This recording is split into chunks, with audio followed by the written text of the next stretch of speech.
Hello అందరికి, నేనైతే recent గా మిడిల్స్బ్రో లో ఉన్న మింట్ లీఫ్ రెస్టారెంట్ కి అయితే వెళ్ళాను. చూస్తున్నారు కదా, అక్కడ అంబియన్స్ అయితే ఎంత బాగుందో. బయట సిట్టింగ్ కూడా ఉందన్నమాట మనం కూర్చోడానికి. లోపల సీటింగ్ కూడా చూడండి ఎంత బాగుందో. మనం ఫ్యామిలీ ఫ్రెండ్స్ తో ఇండియాలో ఎలా వెళ్తామో అలానే ఉంది ఇక్కడ కూడా. ఇక్కడ ఫంక్షన్ హాల్ కూడా అవైలబుల్ గా ఉందన్నమాట. మనం బర్త్డే పార్టీస్ లాంటివి చేసుకోవడానికి చాలా బాగుంటది. అలాగే స్టాఫ్ కూడా చాలా ఫ్రెండ్లీగా ఉన్నారు. నేనైతే ఈ రోజు స్పెషల్ కీజీ పరోటా అయితే ఆర్డర్ చేశాను. ఇది అన్ని రోజులు అవైలబుల్ గా ఉండదు, ఓన్లీ వీకెండ్స్ లో అవైలబుల్ ఉంటుంది అనమాట.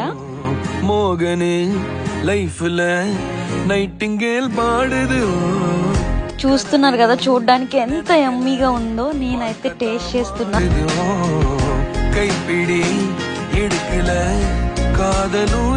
చాలా చాలా బాగుందన్నమాట. అలాగే చికెన్ మటన్ కలిపేసి ఉన్నాయి. నాకైతే చాలా చాలా బాగా నచ్చింది. ఫస్ట్ టైం ఈ టేస్ట్ చూస్తున్నా నేను.